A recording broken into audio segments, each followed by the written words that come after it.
I'm still wondering, should I eat you first or should I eat that chicken? Eat me first. I'll have you late.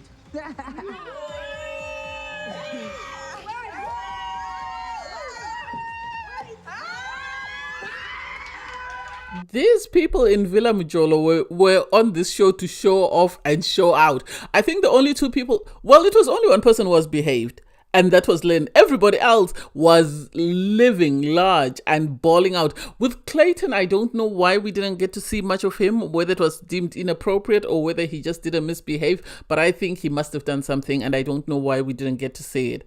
Bosle, Sia, and Manaka, oh my God, they had the time of their lives. They had the time of their lives, and I think it's going to be interesting for them to be able to sort of redeem themselves in the eyes of their partners. But anyway, hey there, thanks for stopping by. It's Valerie. Welcome back to my channel. If you're new here, don't forget to subscribe, click the like button, turn on the notification bell for when I upload new videos, and definitely leave a comment. In this episode, I'll be reviewing Love Never Lies South Africa, season 1, episode 3. I'm so sorry about my previous review. My laptop was playing up, so I'm going to try and get a new one. So I couldn't use my normal mic, but hey, it is what it is. Thanks for coming back. Drama continues. Poor Nancy. I really feel sorry for Nancy. I don't think Botle is the guy for her. I think she deserves better. She gets to watch him and the girl he's matched with, and is busy saying she's my type. I said this yesterday. That girl is colored. How is she your type when she's the complete opposite of your current partner? She's outgoing. She's busy twerking. She's doing ABC. Your partner doesn't do that. So how is she your type? And yet you're in a relationship with Nancy. Make that make sense? I understand her not wanting to see anymore because, you know, what you know doesn't kill you. And for her, I think she would rather live in denial than actually see the truth for what it is.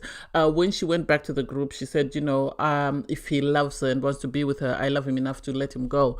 And it's like, this is the time for you to ask yourself, this man is saying I'm not his type. This man is not having sex with me for months on end. So why is he with me? Is it worth me being in a relationship with someone who's really not that into me? Because it seems like he's not into her. And yet, as soon as the new girl started twerking on him, he was ready to go. His little manhood was ready to go. So she needs to ask herself, is this relationship worth the hassle? We then have Cuda come out. Cuda gets to watch, Vizo and Lynn. And I feel like Lynn and Vizo and Cuda are putting on a performance. They really are. Because they're not, you have Vizo and Lynn not saying anything inappropriate. Yes, they're having conversations that they're supposed to have. They're flirting and stuff. But I feel like the three of them are just there for exposure. That's what I'm going to say. Because there's nothing there to say they're sexually attracted to one another or there's any physical intimacy. So the idea that she's being tempted, I do not buy it. I really don't. And so for her to be saying to Manaka that, oh, you know, he looks exactly like Cuda, so it's not cheating because they look alike. And it's like she's just saying it just because she wants to give him material to go with. Otherwise, she knows she's not going to cheat on him. He knows she's not going to cheat on her. And Vizo knows she's not going to cheat with him. So that, in my opinion, is just a game couple. That's what I'm going to say.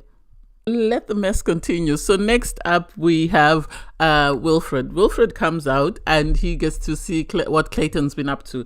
And we all know that Clayton has been having an amazing time because Clayton is matched, in my opinion, with his Instagram crush, because he said they do follow each other with Simo on Instagram. So I wouldn't be surprised if there was a crush there. To see them holding hands and talking about, you know, their connection and exploring their connection, and it's like you don't even know how long this is going to last, and you're already open to exploring connections. You're already talking about love languages and stuff. This was scary for me. I think if there's any connection that's likely to sort of break up a couple, I have a feeling if I were to rank them, Simo and Clayton are at number 1. They're followed by Sia and Malay. But in my opinion, Simo only has to do a couple of things and Clayton is gone. And I feel like Wilfred decided to use the same playbook as Nancy, that what I doesn't know won't upset me, because there's no reason why he didn't ask to see more. Maybe he thought that was a coping mechanism and he's better off not knowing what is going on, because if he does know, then it's going to break his heart. But it still will break his heart though. I don't know why he just didn't see what was going on. You can see he's devastated and he's already been cheated on. And so if you've been cheated on and your person is still flirting and cannot sort of contain themselves in this sort of environment, then I don't know what else you need to know that that relationship is not going to work. I really don't. You have Pretty. Pretty's up next. Pretty thought she ran Sia, in my opinion. Pretty, I think, thought whatever she said, Sia was like like a puppy dog and would just lap it up. So she gets to see Malay and Sia and see how Sia is living it up and how everyone is supporting him and sort of encouraging him to sort of be himself and be organic, because everybody can see that he's always sort of walking on eggshells around Pretty. And so for Pretty, his first impression to be, oh, she's a slay queen, I wonder how he's going to be able to maintain her. It's like, of all the things, that's what you saw. You didn't see how happy he was. You didn't hear him say you disrespect him. She's very derogatory, disrespectful. She's very patronizing towards him. And so the audacity to only think that, oh, she's a slay queen, that's why he's excited, because he knows in real life you wouldn't be able to get her. And it's like, nah, that's not it. That's not it. You have bigger things to worry about. At the end of the day, this man is being treated the way you should treat him. If I were you, I would be questioning, what am I doing wrong? And so for her to go back to the group and turn around and say, well, I know he's beneath me, but I still manage to tolerate him. I know he can't afford me, and I still manage to... And it's like, these are the reasons why he's going to break up with you. These are the reasons why he's going to break up with you. If he doesn't break up with you, his family is going to break up with you on his behalf, because no one would want to see their loved ones be treated like crap on TV like that by someone he says he loves. It's not worth it. It really is not. And so for her to sit there and start saying, I hate him, this, that, and the other, it's like, have you seen how you treat this man? Have you seen how you speak to him? Oh, I respect him. You don't. You don't. Lastly is Nikki. Nikki gets to sit and watch Imogen and Naledi, and Naledi is having an amazing time. Naledi is having the time of their life, because there is a physical connection that even Nikki can't dispute, that there's a physical connection there. It's palpable. You can actually see it without them even talking about it. Nikki feels disrespected because you have Imogen say, oh, I heard that, Nikki is very jealous, so I wonder how she's going to feel, seeing us. And it's like, that's just putting salt into the wound. And what do I think? I think there's a lot of things to cause insecurity when it comes to the situation between Nikki and Naledi, in the sense that if you look at Imogen, she's completely opposite of Nikki. So the idea that physically they don't look the same, and then to see that these two people have this, sexual chemistry, this attraction to one another, even if they don't know each other and they've just met, this is why someone would be very concerned. When offered to see more, Nikki said no, because I get it. I think seeing any more, given the fact that she's very jealous, would have just hurt her feelings. So I get why she would say no. You have back at Villa Mujolo, if somebody doesn't tell, Mia to put her bottom away, I'm going to scream, because every other moment you look, she's busy, twerking that thing in front of Portley, and he's not helping the situation as well. So you have Lynn having a conversation with Fizo, and Lynn looks totally different with a wig on. I was thinking, who's that girl? But she seems more relaxed. She seems more in the moment. She seems like she's enjoying herself. She's still not doing anything inappropriate or anything disrespectful, but she's having an amazing time. You have Monaka sort of flirting with Jordan, and Jordan is saying, why does it seem as though you were trying to kiss me? And you can tell she does want to kiss him, because she says, I'm physically attracted to you. And it's like, you say you like your partner, he's known to your family love him. And so how have you gone from being your ideal match to suddenly you're attracted to Jordan and you're having all these feelings and you want to kiss him? And Jordan even was hiding their faces with a pillow and was saying, oh, you can kiss me if you want. And it's like, this is getting out of hand. Things are about to go down, and someone is going to struggle to sort of get themselves out of this mess.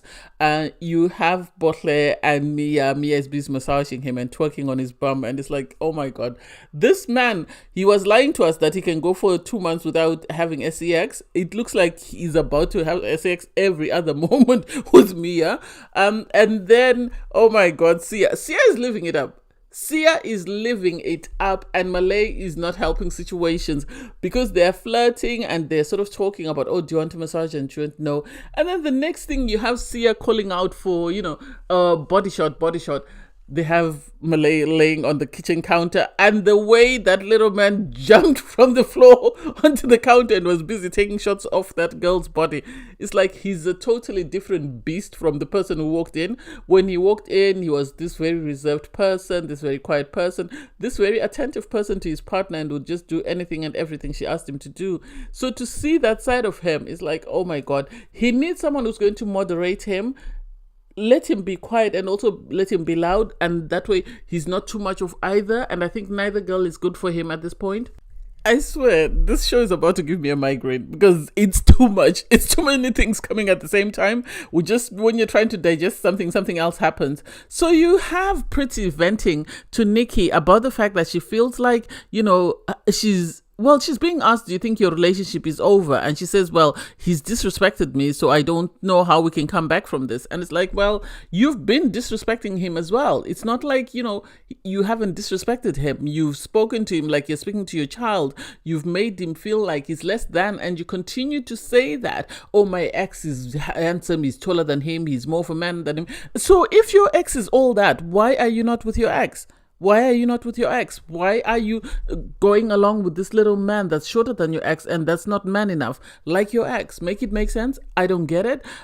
You have the two guys, Cuda and Kotse, they're sort of struggling because the two of them, Cuda is just there, he's just a sounding board, because I don't think he's really worried about Vizo or Len doing anything. Whereas with Nkotse, he's so worried because of the things that he's heard come out of Munaka's mouth, because Munaka has been saying that, this guy, she's really physically attracted to him, they have the same values, and so he can see the sexual attraction there as well, and he doesn't know how he's going to sort of get over that.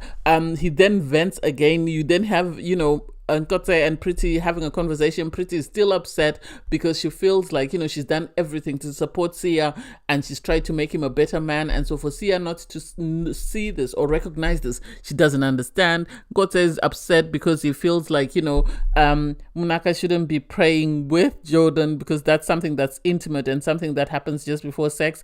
And he himself doesn't even pray with her. But she's saying this is something she wants in a partner. So maybe this is a you problem. This is not a Munaka problem, and you need to do some work on yourself and see how you can sort of get yourself away from that. You have Potle. He goes on a date. They are really spending money on him. You can see the people they're trying to break. They're trying to break Munaka. They're trying to break Sia. They're trying to break Kotse. I think they know for a fact that they'll never be able to break Lynn, so they're not going to waste money on her. But with Botley, they're doing everything within their power to break him.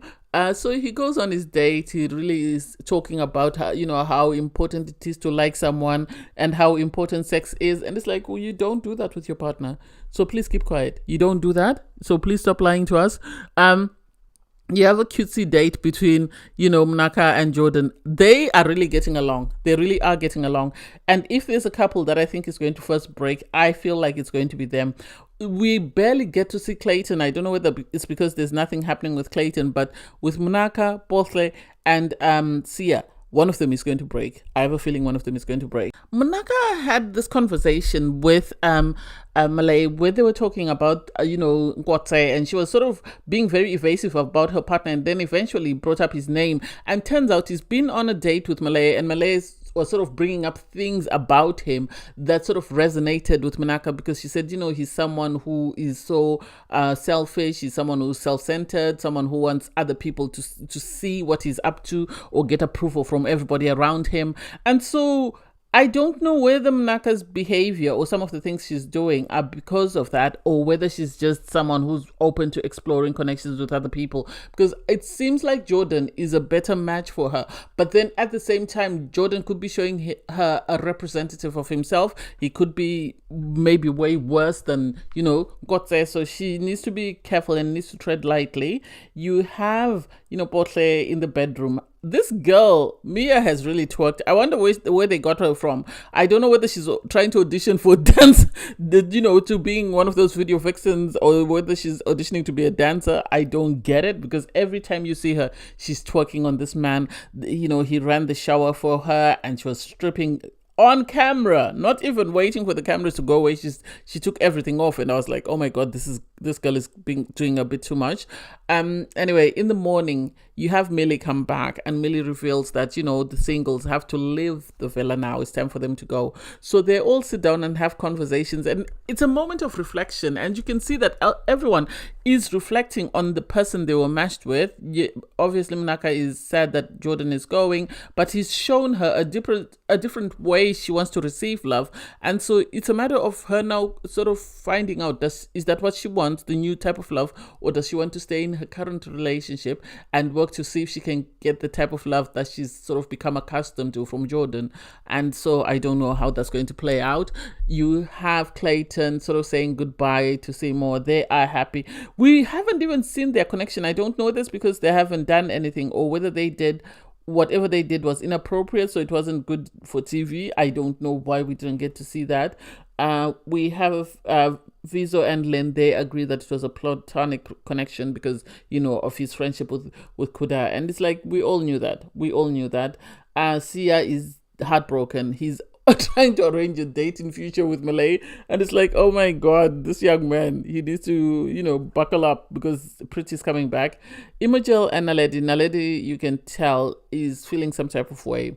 I think there's become a sort of romantic connection there, and they don't know how to process that, and so it's going to be difficult when Nikki comes back as to how that is resolved. Botle says Mia has shown him a different way that he can be himself and not try and be the person that people want him to be. And it's like I don't know whether you did any reflection apart from the fact that you've discovered that you like sex. That's my opinion. I think he's discovered that he's a very passionate person, he's a very sexual person. It's just maybe he's not like that with his partner because maybe she's not his type, as he said, and he's not attracted to her. That's just my opinion. As I said, I love this show. I really love it. Anyway, so you have the people that were in Villa Mjolo be moved across to Villa Mgogo, and then they're sort of swapped with the others. And so when the partners that were in Villa Mgogo arrive in Villa Mjolo, they're sort of like wondering, where are our partners? They don't realize that their partners are gone because everyone is on fire. They want to address whatever they've seen, and unfortunately they can't address anything because they've been separated. So it's going to be interesting to see how the people that were at Villa Mkoko are going to behave now that they're at Villa Mjolo. Are they going to sort of take advantage of the fact that they saw their partners be inappropriate and they're going to use that as an excuse to be inappropriate as well? Or what's going to happen? Pretty was CSI in that room. She found the red hair, and it's like, Pretty, where did you expect the new girl to sleep? Where did you expect Malay to sleep? Did you expect her to sleep outside? Obviously, they were going to share a bed. Your worry shouldn't be, did they share a bed? It should be, what did they do in the bed? Because you have people like Cuda counting the condoms and Wilfred counting the condoms to make sure that all the condoms are there, and it's like, oh, you have bigger problems to worry about. So anyway, they get ready, and it's going to be another ceremony, and I can't wait to see sort of what questions are being asked this time. This is savage, and it's leaving me speechless because first up at the ceremony is Wilfred, and so he gets to hear two responses, and he gets to watch footage of Clayton and how Clayton has been acting up while he's been away. So the first question is, were you and Simon flirting with each other before the show? And he says no. Well, the eye detector says, that's a lie, Your Honor, that's a lie. And it's like, maybe this is why the producers brought him on, because they were looking and they was wondering. I feel like these people were asked to give, volunteer certain people that they would like. And then out of the people that they volunteered, the producers then went with what they wanted. Because how did the producers know about the flirting in the DMs? I don't know. You have, clips of Clayton talking about his connection with Seymour and how he's getting the urge to kiss Seymour and how he really is seeing a different side of his relationship and the fact that he doesn't like someone who's too extra. And it's like, oh my God, just beat him while he's down. Why don't you? And so I personally feel like Clayton, whether he's with Seymour or whether he's with anyone else, he's going to continue to cheat or continue to have the urge to cheat until he finds his person. I don't think Wilfred is his person. Neither do I think Seymour is his person, if we're actually being honest. The next question is, because he was talking about wanting to kiss Simo, so the next question he was asked, did you want to kiss Simo in the last few days? And he says yes, that's the truth. So he gains the group 10,000. And you have Wilfred saying, oh, what, at least he did something positive by putting money in the kitty. And it's like, yeah, but what about your relationship? Are you over him then? I think they need to have a lot of conversations before they can get into anything serious or commit to one another. They actually need to have conversations, unless they're just doing this to be dramatic on TV. They need to have conversations about where their relationship goes from here. See if they want to continue. If they want to continue, then they have to set boundaries in their connection and their relationship, and then hopefully it will work. Next up is Pretty. And personally, I don't know if it's just me, but I don't have any empathy for Pretty. Pretty is getting what she sowed. She's reaping what she sowed, because at the end of the day, she hasn't treated Sia in the best way. And so the idea that he's just acting out, I'm not surprised.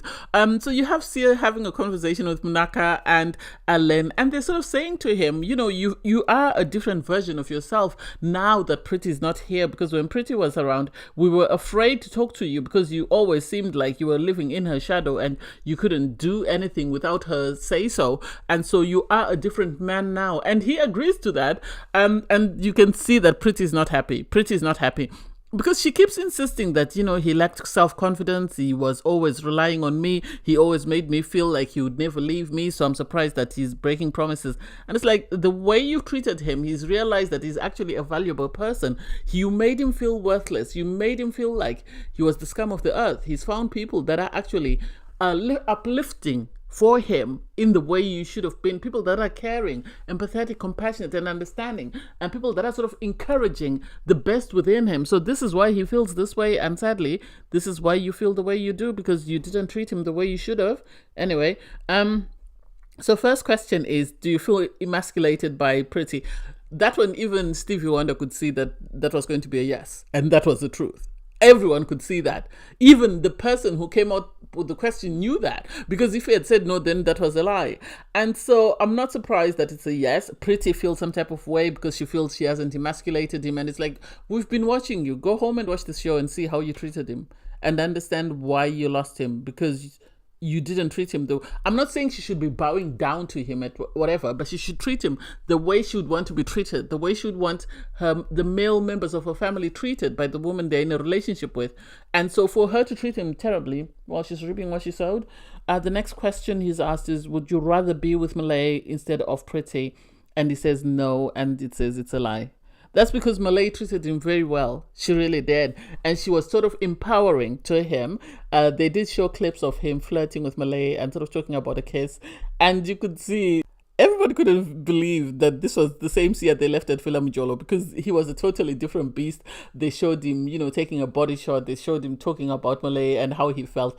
And so for Pretty to continue to say, oh, he's changed, he's not the person that I came here with, he's treated me very well prior to the show, and now that we're here, he's a totally different beast. And it's like, because he's around people that treat him better than you have. And I think maybe in the real world, everyone was afraid to say anything, and now that he's on TV and she's not there to sort of control him, this is why people have taken it as an opportunity to sort of say or give input into sort of the connection and sort of try and encourage and empower him. And they have, and they've created a monster. And sadly for Pretty, if she's not careful, she's going to lose him. And she has made him the monster that he is because of the way she treated him. She's made him the monster that he is. And if their connection doesn't last, the women that come after her are going to pay for everything that she's done to him. Next up is Nancy. Nancy, I don't even know why she agreed to let this man bring her on the show. Because this man is embarrassing her for life. It's like he's doing his best to embarrass her as much as he can. So they show conversations between him and Mia, sort of talking about the fact that he feels very comfortable around her. He feels like he can be the man that he wants to be around her. And it's like, this is not a surprise. He said this is his type. So anything he does from here is not shocking, because he's already told us he really likes this woman. She's his type and he has these strong feelings towards her. So they then, ask him questions. The first one was, do you have an emotional connection with Mia? And he said yes. You said yes? You said yes. You said yes. Is anyone surprised? No. Because he was excited from the moment he saw her, and he's allowed her to do things to him that his partner hasn't done for him. And I see why he would be, connected to her. I see why they would develop an emotional connection, because I think there was initial spark on site, and then they've just built on that. They're shown in bed. It looks like they had sex. It really does. And so his question is, did you have sex with Mia? And he sort of, we don't get an answer.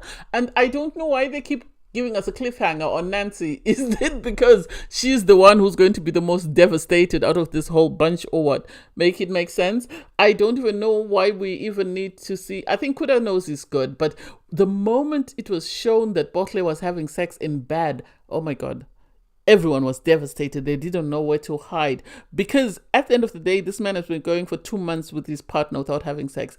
And yet with this new girl, it has barely been a couple of days. I don't even think it was 2-3 days. He was already having sex. He was having the time of his life. I wouldn't be surprised if he leaves the show and he goes and he starts dating this new girl. And then whether they work out or not, I don't know. I can't wait to see what happens in the next episode. Thanks guys for watching. Please don't forget to like, share, comment, and subscribe. And click the link in my video to watch my review from episode 2. Bye guys.